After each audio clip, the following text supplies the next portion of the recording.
kept my little baby a secret.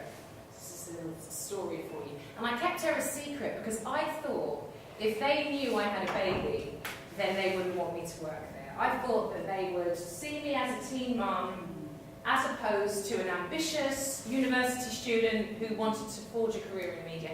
So I kept her a secret. So I went in with my disguise, if you like, my mask. This is who I am. Yeah, I'm at uni. That was true. But I didn't talk about the fact that my 18-month-old was at home and, you know, the truth, right?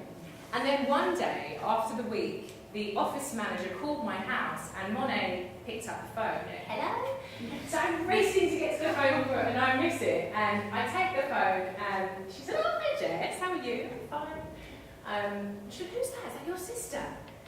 And I went, no, it's my daughter. And it felt like 30 minutes silence. To me, it was probably maybe 20 seconds. Oh.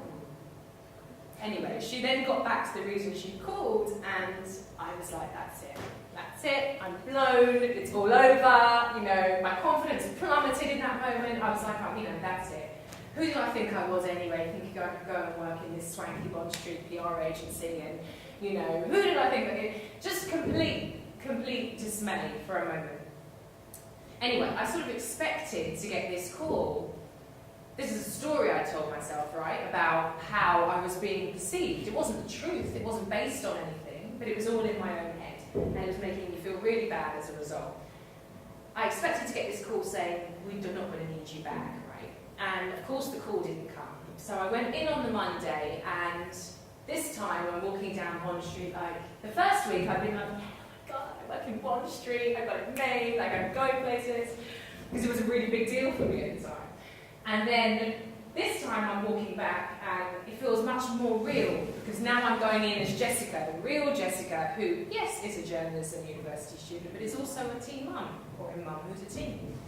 And what happened was amazing, because I walked in there and they had all these questions, because I was working amongst other young people, none of whom were parents.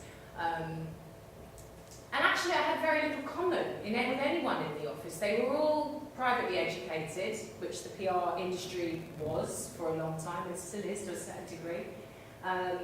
They were all white and female. Most of them lived in Surrey. So we had very little in common, in lots of ways. Beyond the part, we were of course people. So they had lots of questions, but at the end of that week, I got this greeting card, and it said, you are a credit to yourself and your family, and there is a job here when you graduate. And a cheque for £5,000. No word of a lie, absolute true story. And it just goes to show that show up as yourself. It's taken me a long, long time to realise that wasn't a one-off. Show up as who you are. Because actually I was so worried and trying to be somebody I wasn't and fit into this mould that I missed out on that. And when I came as who I was, they perceived me differently. They perceived me as me, but actually they were impressed. So just show up as who you are. Don't try to be anybody else, because that's where the rich is, and in that case, literally, you know, that's where they lie. And that money kept me at university. So we sort of touched on this before, but, you know, become aware of your habits. Don't just live. Yeah, we're creating habits every day, and the only way to change them is to do it conscientiously. It doesn't happen. And our habits start with how we think, how we process things that happen to us. Are we victims of it, or is it just a circumstance that we're actually very capable of handling?